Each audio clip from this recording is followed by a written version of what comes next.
नमो नमः। संस्कृत ज्ञान शिक्षा में आप सभी का हार्दिक अभिनंदन है। प्यारे दोस्तों, प्यारे विद्यार्थियों, ये पाणिनि बैच की 103 नंबर की क्लास है प्यारे साथियों, और वैदिक साहित्य पढ़ रहे हैं हम। इससे पिछली क्लास में मैंने वैदिक साहित्य में वेदों का सामान्य परिचय का ज्ञान करवाया था, और आज हम एक एक करके वेदों को भी पढ़ेंगे। पहले हम पढ़ेंगे ऋग्वेद। क्या पढ़ेंगे? ऋग्वेद। देखिए, ऋग्वेद क्या है प्यारे साथियों की सबसे पुराना वेद है, सबसे प्राचीन वेद है। यानी सभी वेदों में सबसे प्राचीन वेद कौन सा होगा? ऋग्वेद होगा, जिसे आदिम वेद भी कहा जाता है। देखना, सबसे पुराना वेद आदिम वेद है। कौन सा वेद है? आदिम वेद है। यानी ऋग्वेद को देखिए, ऋग्वेद को सबसे पुराना वेद भी कहते हैं और आदिम वेद भी कहते हैं। ये आपको ध्यान में रखना है। इनकी जो शाखाएं हैं प्यारे साथियों, भगवान पतंजलि ने, यानी जो अष्टाध्याय की रचना पाणिनि ने की, और कात्यायनी ने वार्तिकों की रचना की, और पतंजलि ने महाभाष्य की रचना की। तो कहने का मतलब प्यारे साथियों, इन तीनों में से, त्रिमुनि में से पतंजलि, कात्यायनी और पाणिनि। तो पहला क्या है इसमें? पाणिनि है, उसके बाद कात्यायनी और फिर है पतंजलि। भगवान पतंजलि ने ऋग्वेद की कितनी शाखाएं बताई है? 21 शाखाओं का वर्णन किया गया है, और 21 शाखाएं बताई गई है इसकी। वर्तमान में इसकी 5 शाखाएं प्रसिद्ध है। सबसे क्वेश्चन बन सकता है कि सबसे प्राचीन वेद कौन सा है, तो आपको बताना है ऋग्वेद है, और आदिम वेद भी ऋग्वेद को ही कहा जाता है। भगवान पतंजलि ने, यानी पतंजलि ने त्रिमुनि में से पाणिनि, कात्यायन और पतंजलि, त्रिमुनि में से जो पतंजलि थे भगवान, इन्होंने भी ऋग्वेद की 21 शाखाएं बताई थी। कितनी बताई थी? 21, जिसमें से अभी जो प्रसिद्ध है वो कितनी है? 5 है ओनली।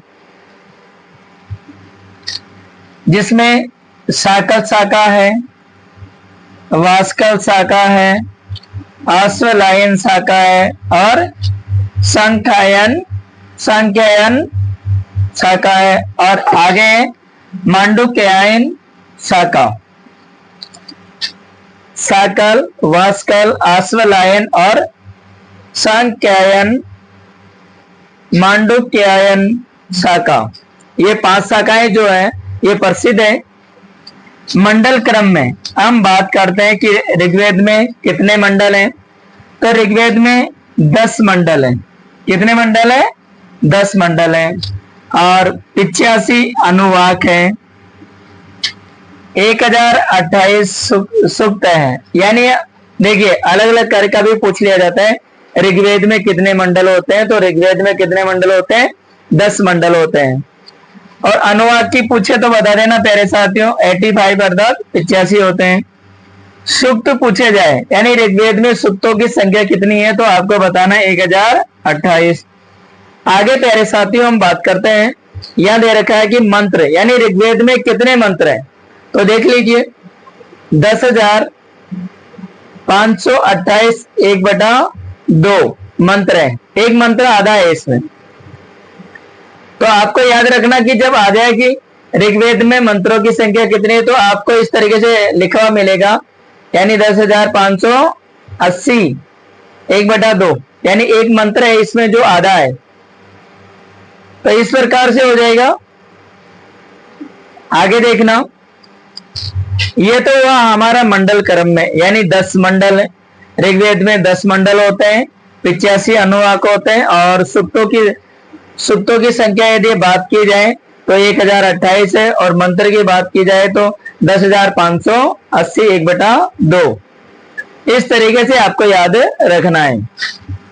अब अष्टक क्रम में, तो अष्टक क्रम में क्या है प्यारे साथियों? 8 अष्टक है। कितने अष्टक है? 8। 64 अध्याय हैं।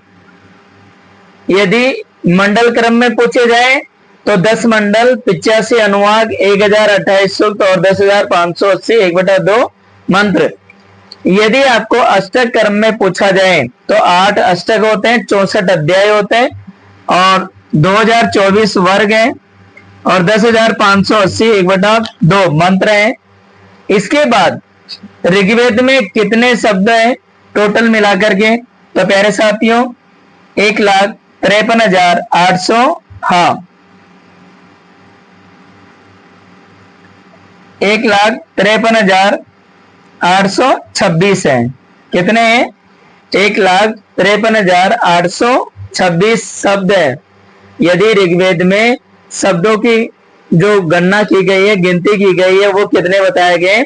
1,53,826 यानी 15, 38, 26। याद करने का तरीका क्या है कि ऋग्वेद में शब्द है तो क्या होगा? 15, 38, 26। इस तरीके से याद कर सकते हैं इनको। आगे दे रखा है अक्षरों की बात करें कि ऋग्वेद में वर्ण कितने हैं? तो 4,32,000 यानी 4,32,000 अक्षर हैं टोटल ऋग्वेद में। और शब्द पूछे जाए तो 15, 38, 26। कहने का मतलब 1,53,826 है। आगे ये रखा है कि इसमें ऋग्वेद में प्रथम मंत्र कौन सा है? यानी जो 10,580 जो मंत्र है इसमें से पहला मंत्र कौन सा है? अग्नि मीले पुरोहितम। ऋग्वेद में कभी पूछ लिया जाता है कि ऋग्वेद का प्रथम मंत्र कौन सा है, तो आपको बता देना अग्नि मीले पुरोहितम। क्या बताना? अग्नि मीले पुरोहितम। और अंतिम मंत्र की बात करें साथियों तो क्या होगा? समानी व आकोटि। समानी व आकोटि अंतिम मंत्र की बात करें तो। आगे दे रखा है महिला, यानी ऋग्वेद में कितनी महिला ऋषिकाओं का वर्णन किया गया? तो प्यारे साथी बहुत अच्छा क्वेश्चन है। और कुल 21 महिलाएं ऋषिकाओं का वर्णन है ऋग्वेद में, जिसमें मुख्य बता रहा हूं जो मेन है। लोपामुद्रा है, शर्मा है, यमी है, नदी है, सूर्या है, उर्वशी है और इंद्राणी है। कभी कभी क्या होता है कि क्वेश्चन दे दिया जाता है कि ऋग्वेद में महिला इनमें से कौन सी महिला है जिसका वर्णन नहीं है। इसमें 3 ऑप्शन दे देगा और एक अलग दे देगा। यदि आपको ये याद है लोपामुद्रा, शर्मा, यमी, नदी, सूर्या, उर्वशी और इंद्राणी, इंद्र की पत्नी इंद्राणी। देवता देखिए 3 देवता है इसमें ऋग्वेद में। पृथ्वी स्थानीय देवता तो अग्नि है, यानी ऋग्वेद में जो पृथ्वी स्थानीय देवता है वो तो क्या है? अग्नि है। और अंतरिक्ष स्थानीय जो देवता है वो इंद्र और वायु है। ऋग्वेद में क्या है कि जो पृथ्वी स्थानीय देवता वो तो क्या है? अग्नि हो जाएगा। और अंतरिक्ष स्थानीय क्या होगा? इंद्र और वायु। और द्यू स्थानीय क्या हो जाएगा? सूर्य। तो प्यारे साथियों आप जल्दी से एक बार इसका स्क्रीनशॉट ले लीजिए।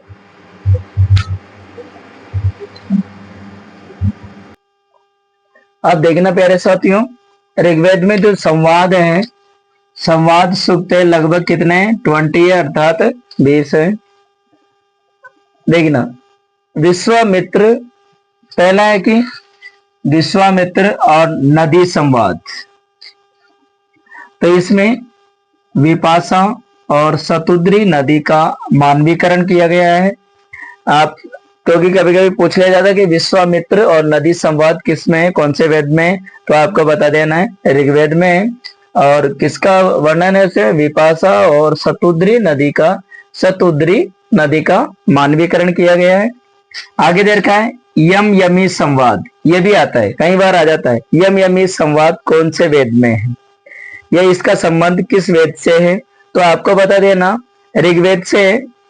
इसमें क्या है कि बहिन यमी भाई यम को समागम हेतु कहती है। ठीक है। आगे दे रखा है पुरूर्वा उर्वशी संवाद। पुरूर्वा उर्वशी संवाद, इसमें क्या होगा कि उर्वशी अप्सरा तथा पुरूर्वा लौकिक राजा का वर्णन है, यानी उर्वशी अप्सरा है और पुरूर्वा लौकिक राजा का वर्णन किया गया है। शर्मा पणि संवाद, बहुत अच्छा क्वेश्चन है, यहां से क्वेश्चन बनता है कि शर्मा पणि संवाद किस वेद से संबंधित है, या इसका संबंध किस वेद से है, तो आपको बता देना है ऋग्वेद से है। और इसमें किसका है, तो देखिए शर्मा यानी आर्यों की दूत, दूत यानी जो संदेश वाहक होता है, जो संदेश लाना और ले जाने का काम करते हैं, ठीक है। पणि आर्यों की गायों के अपारता यानी आर्यों की गायों को ले जाने वाला, उसे कहते हैं पणि, ठीक है, याद रह जाएगा। संवाद सूक्त लगभग ऋग्वेद में कितने हैं, 20 है, लेकिन जो है मेन है विश्वामित्र नदी संवाद है, जो विपाशा और शतुद्री नदी का मानवीकरण किया गया है।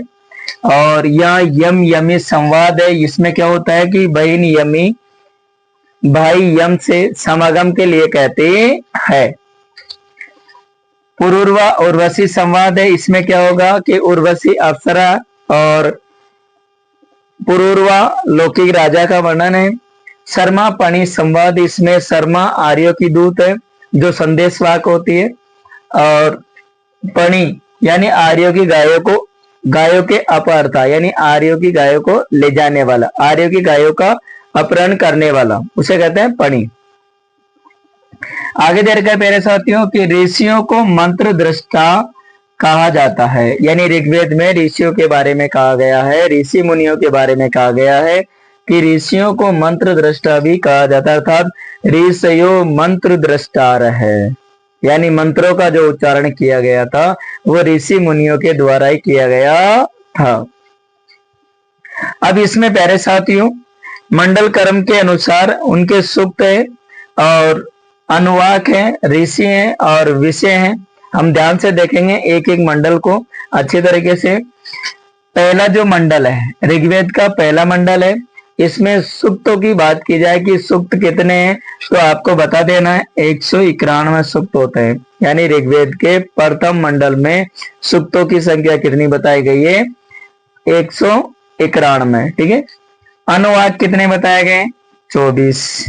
और ये जो सूक्तों की रचना की है अनेक ऋषियों के द्वारा की गई, यानी इसमें प्रथम मंडल में कोई सूक्त यानी कोई ऋषि फिक्स नहीं है कि उन्होंने किए, लेकिन आपको याद रखना प्रथम मंडल में 191 सूक्त होते हैं, 24 अनुवाद और अनेक ऋषियों के द्वारा, यानी ऋषियों में जो आए। तो दूसरे मंडल में प्यारे साथियों 43 सूक्त है और 4 अनुवाक है ग्रथ सम्मत, यानी जो 43 सूक्तों की रचना की थी वो किस ऋषि ने की थी, ग्रथ सम्मत ने की थी।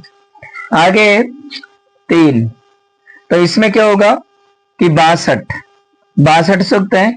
तीसरे मंडल में यदि सूक्तों की संख्या पूछी जाए तो कितनी है, 62 है, जिसमें 5 अनुवाक है और विश्वामित्र इनके वक्ता हैं। तो आपको याद रखना तीसरे मंडल में 62 अनुवाक सूक्त हैं और अनुवाक 5 हैं और विश्वामित्र ऋषि हैं। चौथे मंडल में क्या है कि 58 सूक्त हैं, 5 अनुवाक है और वामदेव इसके ऋषि है। सूक्त यानी मंडल 4 के। आगे 5वें मंडल के क्या है, 87 सूक्त है, 6 अध्याय अनुवाक है और अत्रि ऋषि है। तो याद रह जाएगा, यानी प्रथम मंडल में 91 सूक्त, 24 अनुवाक अनेक ऋषियों के द्वारा, क्योंकि कोई ऋषि नहीं है इसमें, बहुत सारे ऋषियों ने सूक्तों की रचना की है। दूसरे मंडल में 43 सूक्त है और 4 अनुवाक है ग्रथ सम्मत, इनके द्वारा सूक्तों की रचना की गई। और तीसरे मंडल में 62 सूक्त है, 5 अनुवाक है और विश्वामित्र के द्वारा सूक्तों की रचना की गई। आगे चौथे मंडल में 58 सूक्त है, 5 अनुवाक है और वामदेव ऋषि हैं। 5वें मंडल के 87 सूक्त, 6 अनुवाक और इनके जो ऋषि हैं वो है अत्रि। आगे प्यारे साथियों छठा मंडल है, 75 सूक्त है, 6 अनुवाक है और ऋषि भारद्वाज है, यानी अभी तक इनमें कोई विषय नहीं है कि और इनमें किसका वर्णन है। सातवें मंडल में प्यारे साथियों ध्यान रखना, बहुत अच्छा उदाहरण बनता है यहाँ और क्वेश्चन भी बनता है कि 104 सूक्त है, इसमें 6 अनुवाक है और वशिष्ठ ऋषि के द्वारा सूक्तों की रचना की गई थी। और एक बात और ध्यान में रखना, जो हम गायत्री मंत्र का उच्चारण करते हैं, गायत्री मंत्र का उल्लेख भी किया गया है। ये क्वेश्चन बनता है कि ऋग्वेद में गायत्री मंत्र का उल्लेख कौन से मंडल में किया जाता है, तो आपको प्यारे साथियों बता देना 7वें मंडल में गायत्री मंत्र का उल्लेख किया गया है ऋग्वेद में। ठीक है, गायत्री मंत्र। और आगे 8वें मंडल में 92 प्लस 11 सूक्त है, 10 अनुवाक है कर्णव ऋषि के द्वारा। इसके जो रचनाकार है कर्णव ऋषि है और कर्णव और उसके परिवार का वर्णन है। कभी कभी क्वेश्चन बन जाता है कि कर्णव और उनके परिवार का वर्णन ऋग्वेद में कौन से मंडल में, तो आपको बता देना 8वें मंडल में। ठीक है, और जो 11 ये सूक्त है, पूछ लिया जाता है कि 11 सूक्त कौन से हैं, तो इसमें बता देना आपको 11 सूक्त खिल सूक्त होते हैं। कौन से सूक्त होते हैं? 11 सूक्त खिल सूक्त माने जाते हैं, ये आपको बता देना। यानी 92 प्लस 11, 8वें मंडल में क्या है कि 92 प्लस 11 सूक्त होते हैं, 10 अनुवाक है कर्णव ऋषि है और कर्णव और उनके परिवार का वर्णन है। 9वें मंडल में 114 सूक्त है प्यारे साथियों और 7 अनुवाक है। सोमदेव सूक्तों की रचना किसने की थी? 9वें मंडल की सोमदेव ने। और 10वां मंडल है जो अंतिम, ऋग्वेद का अंतिम मंडल 10वां, इसमें 191 सूक्त है, 12 अनुवाक है और इसमें क्या है कि शूद्र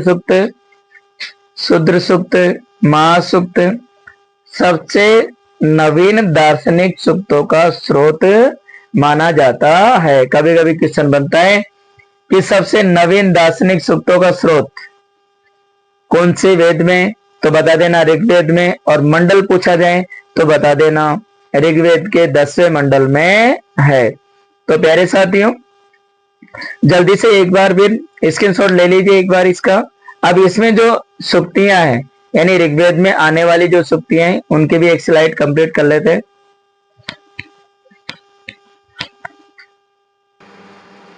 आप देखना प्यारे साथियों, इसमें ऋग्वेद की प्रमुख सूक्तियां हैं, वो भी आप याद रखना। मैं बता देता हूं एक बार ऋग्वेद की प्रमुख सूक्तियां।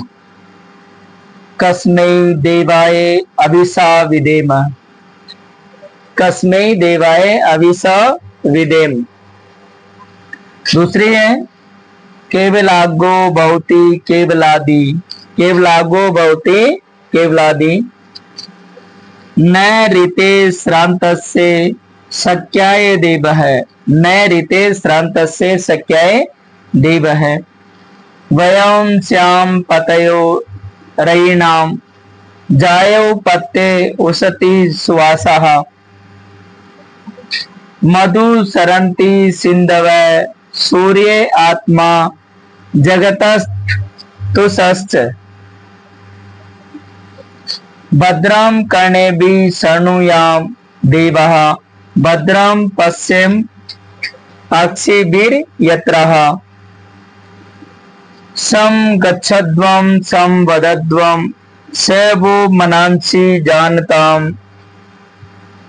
समानो मंत्र समिति समानि, समानं मनः स चितम् येषाम्। एकम सद विप्रः बहुधा वदन्ति। तो ये सूक्तियां हैं, प्रमुख है, और भी आ सकती है, लेकिन मैंने जो मेन एग्जाम की दृष्टि से है वो मैंने यहाँ नोट करवा दिए प्यारे साथियों। प्यारे साथियों ये साहित्य चल रहा है और इससे पहले की जो पिछली क्लास है उसमें सारी मैंने कंप्लीट करवाई है। ग्रामर का 0 लेवल से स्टार्ट किया और कंप्लीट, यानी एक भी टॉपिक मैंने छोड़ा नहीं है, और भी एक्स्ट्रा में करवा दिए होंगे।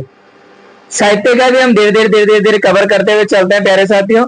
यदि अभी तक भी यदि आप मेरे चैनल पर नए हैं प्यारे साथियों, तो आप जल्दी से होम पेज पे जाएं और मेरे चैनल को लाइक शेयर और सब्सक्राइब जरूर कीजिए।